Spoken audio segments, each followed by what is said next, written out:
You know, I think there's a fair amount of that stuff going on already. I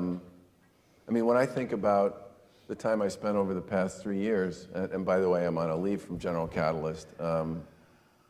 having a day job and running for governor this past summer, I just realized was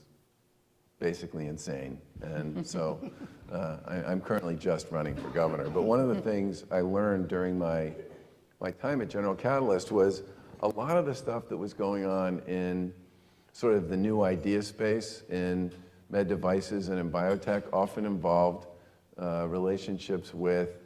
players in other parts of the world. And in some cases, it was because the FDA is a very complicated place these days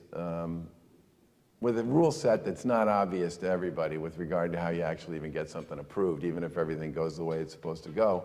And a lot of people were a lot happier with the processes in place in other parts of the world, especially in Europe, as being a lot more predictable and understandable with regard to what you had to do to actually get something from an idea into basic, into applied, and finally into a product. And I think one of the things we could do as a Commonwealth would be A, to acknowledge that there's more of this going on than maybe we realized to begin with. B, see if we can do some things similar to what the governor's done already with regard to direct flights and access to Logan and access to other airports to create more direct connections between Massachusetts and other parts of the world where there's more of this type of thing going on. And I think the other thing we should do is we should probably, the next time you have a big bio conference here, which you seem to do pretty much every year, we should make that part of the agenda. And when we get all these people here,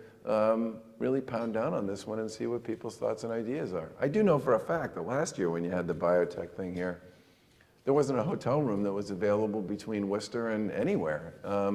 which means, and you had 25 or 30 countries represented at that thing. So I think that's probably a big opportunity that we ought to be taking advantage of right here at home.